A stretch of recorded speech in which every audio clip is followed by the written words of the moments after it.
بسم اللہ الرحمن الرحیم۔ ناظرین السلام علیکم۔ نبی کریم صلی اللہ علیہ وآلہ وسلم کے جلیل القدر صحابی حضرت سعد بن ابی وقاص جو جنگوں کے ہیرو تھے، ان کے بیٹے کا نام عمر تھا، جو ابن سعد اور عمر بن سعد کے نام سے مشہور ہوا تھا۔ ان کا تعلق قریش کے قبیلے بنو زہرہ سے تھا۔ اسلام کی تاریخ میں یزید اور شمر کے بعد یہ تیسرا بدبخت تھا جو واقعہ کربلا میں کفار کی طرف سے کردار ادا کرنے والا بنیادی رکن تھا۔ عمر ابن سعد کی تاریخ پیدائش واضح نہیں ہے، لیکن بعض مورخین لکھتے ہیں کہ نبی کریم صلی اللہ علیہ وآلہ وسلم کی حیات مبارکہ میں ہی پیدا ہو گیا تھا۔ سن 51 ہجری میں اس نے زیاد بن عبیہ کی درخواست پر اس نے صحابی رسول حضرت حجر بن عدی کے خلاف گواہی دی کہ یہ جناب فتنہ خیزی اور تباہی میں اٹھ کھڑے ہوئے ہیں، جس کی بنا پر صحابی رسول صلی اللہ علیہ وآلہ وسلم کو شہید کر دیا گیا اور امام حسین علیہ السلام اپنے خاندان والوں کے ساتھ 28 رجب بعد روایات میں 3 شعبان سن 60 ہجری میں مکہ مکرمہ روانہ ہو گئے، اور جب وہاں کے سردار نے آپ کا پرجوش پرزور استقبال کیا تو عمر ابن سعد نے یزید کو یہ خبر دے دی۔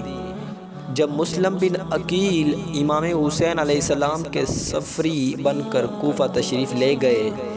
اور کوفہ والوں سے بیعت لی، تو عمر ابن سعد نے یزید کو پھر خط لکھا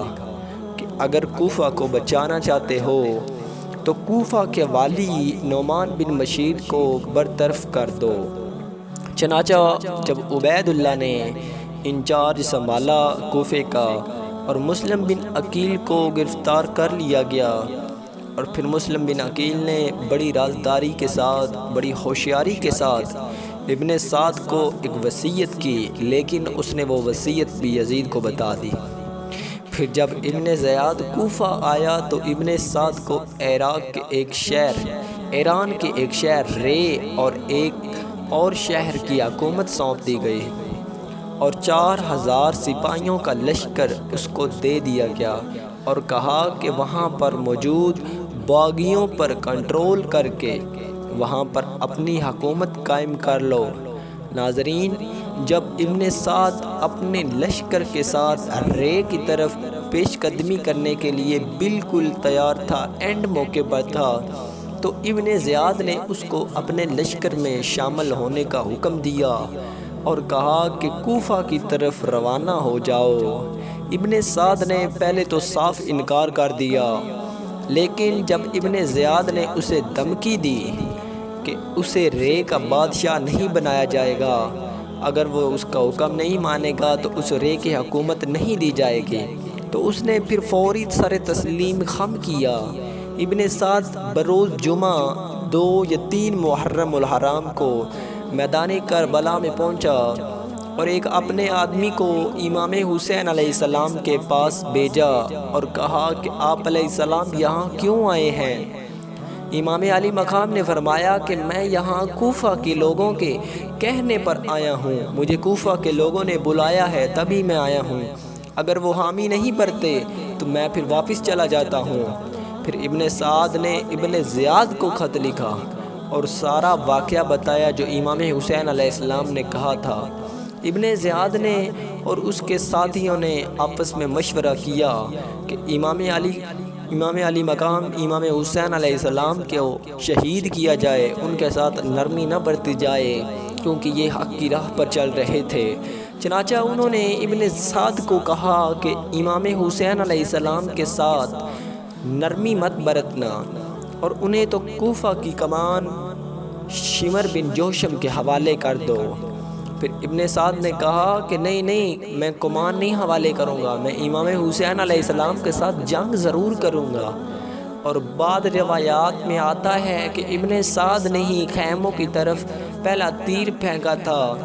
اور پھر 12 محرم کے دن ابن سعد اپنے سپاہیوں کو دفنا کر واپس چلا گیا، اور امام حسین علیہ السلام اور ان کے خاندان کی لاشیں ایسے ننگی پڑی رہیں۔ جب وہ گیا تو ابن زیاد نے اس سے وہ خط مانگا جو امام حسین علیہ السلام نے ابن سعد کو لکھا تھا۔ ابن سعد نے کہا کہ وہ خط تو اب جل گیا ہے، لیکن ابن زیاد نے کہا کہ نہیں، میں تم سے ضرور وہ خط حاصل کر کے رہوں گا۔ اس طرح ابن سعد ہر طرف سے مایوس ہو گیا اور وہ اپنی زندگی پر بھی پچھتاتا رہا۔ دعا ہے کہ اللہ تعالی ہم سب کو امام حسین علیہ السلام کے نقش قدم پر چلنے کی توفیق عطا فرمائے اور نبی کریم صلی اللہ علیہ وآلہ وسلم کا سچا پکا امتی بنائے۔ امید ہے دوستو ویڈیو اچھی لگی ہوگی، ویڈیو اچھی لگی ہے ویڈیو کو لائک کیجیے، چینل کو سبسکرائب کیجیے، کمنٹ میں اللہ محمد کا نام لکھیے۔ سانسوں نے وفا کی تو حاضر ہوتے ہیں ایک نئی ویڈیو کے ساتھ، تب تک کے لیے اللہ حافظ، دعاؤں میں یاد رکھیے۔